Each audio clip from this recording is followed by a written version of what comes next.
produce enough to adequately in the Titanic struggle. But what they could produce, they would. At the same time, the Army began to grow. More and more men were called up to be trained, hardened, drilled, prepared to defend their land.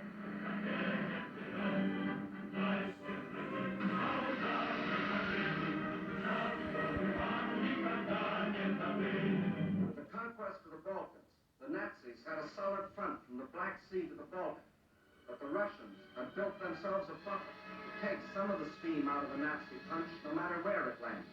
But where would it land? When the blow came, it was from 5 different directions, and from the north, 1 extra, just for luck. That was the big day.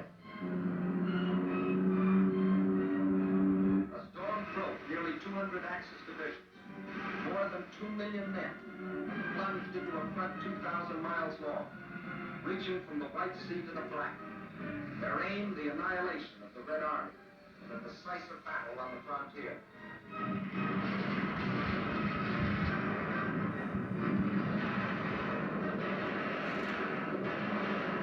The offensive started along the whole length of the front.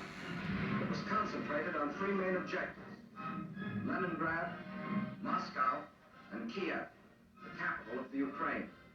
In the first 30 days, von Lieb's forces drove to within 125 miles of Leningrad, while the Finns under Mannerheim, supported by the Germans, began a drive from the north to encircle the city.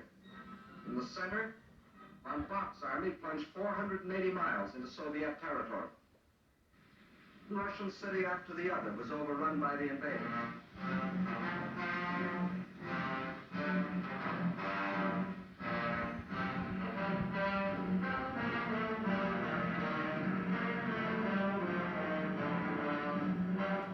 And on July 17th, they captured the first main objective, Smolensk, regarded as the key to Moscow.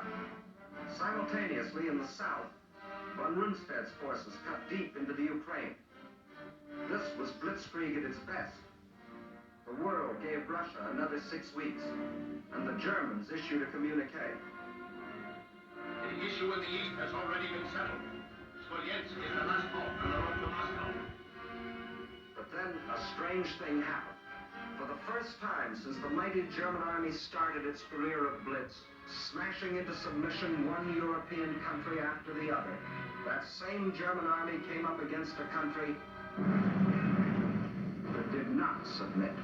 Despite the fact that Hitler's army swept deeper and deeper into the Soviet Union, and by October the 15th stood practically within the shadows of the Kremlin, despite the fact that the Soviet government and all foreign missions were forced to move to Kuibyshev 700 miles to the east, despite Hitler's triumphant pronouncement, I can say that this enemy is already broken and will never rise again. Despite the fact that by December, 500,000 square miles of Russian territory, an area equal to the entire middle western United States, had fallen to the invaders. Yes, despite Russia's loss of her best agricultural areas, her most thoroughly developed industrial plants, millions of her people, thousands of her tanks and her planes, despite everything, those 6 weeks had lengthened into nearly 6 months, and the dread Nazi blitz had spluttered, stumbled, and finally died. What had happened here? Let's try to analyze it. First, in this titanic struggle, not only 2 armies, but 2 fighting methods and 2 strategies came face to face.